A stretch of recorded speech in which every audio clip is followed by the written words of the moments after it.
Bismillahirrahmanirrahim. Assalamualaikum warahmatullahi wabarakatuh.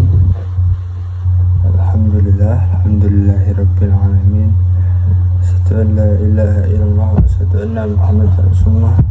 Allahumma shalli ala sayyidina Muhammad wa ala ali sayyidina Muhammad. Amma ba'du. Sebelumnya perkenalkan, nama saya Dimas Ananda Firdaus, kelas Hukum Pidana Islam 4C dengan NIM 222131089. Baik, saya di sini akan menjelaskan tentang pembagian hukum pidana. Sebelum masuk pada pembagian hukum pidana, saya akan menjelaskan tentang pengertian hukum pidana. Pengertian hukum pidana menurut Muljadno yaitu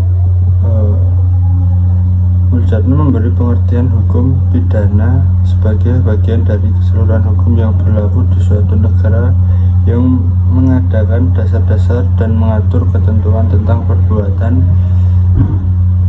yang tidak boleh dilakukan, dilarang dengan disertai ancaman pidana bagi barang siapa yang melakukan, kapan dan dalam hal apa kepada mereka yang telah melanggar larangan itu dapat dikenakan sanksi pidana.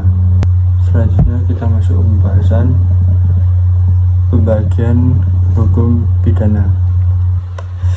Hukum pidana dapat dibagi atas dasar hukum pidana material dan hukum pidana formil, hukum pidana objektif dan hukum pidana subjektif, hukum pidana umum, hukum pidana khusus, hukum pidana nasional, hukum pidana lokal, dan serta hukum pidana tertulis dan tidak tertulis. Berikut selanjutnya masuk ke penjelasan mengenai pembagian hukum pidana tersebut. Yang pertama, hukum pidana material dan hukum pidana formil. Hukum pidana material atau substantif criminal law adalah aturan hukum pidana yang berisi ketentuan-ketentuan tentang larangan dan keharusan, berisi tentang syarat-syarat menjatuhkan pidana, memuat saksi pidana, contoh KUHP.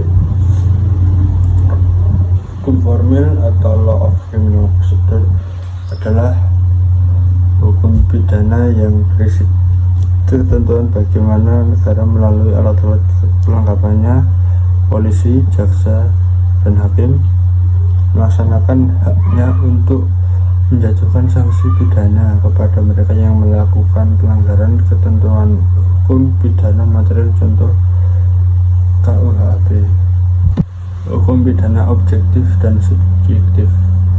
Hukum pidana objektif atau ius bonale adalah peraturan yang mengandung larangan, keharusan, dan sanksi pidana bagi yang melanggar larangan dan keharusan tersebut. Ius bonale terdiri dari hukum pidana material dan hukum pidana formil. Hukum pidana subjektif atau ius buniandi adalah sejumlah peraturan yang mengatur tentang hak negara untuk menghukum seseorang yang melakukan perbuatan yang dilarang. Hak negara untuk menghukum yaitu pertama, hak untuk mengancam dengan hukuman yang dimiliki negara. Yang kedua, hak untuk menjatuhkan atau stop obliging diletakkan pada alat perlengkapan negara. Yang ketiga, hak untuk melaksanakan ancaman atau strafing diletakkan pada alat perlengkapan negara, yakni melaksanakan eksekusi hukum. Hubungan hukum pidana objektif atau ius bonale dan hukum pidana subjektif atau ius bonandi adalah ius bonandi harus berdasarkan ius bonale. Maksudnya adalah hak untuk memidana baru timbul setelah di dalam hukum pidana objektif ditentukan sejumlah perbuatan yang dapat diancam pidana. Negara tidak dapat menggunakan haknya dengan sewenang-wenang.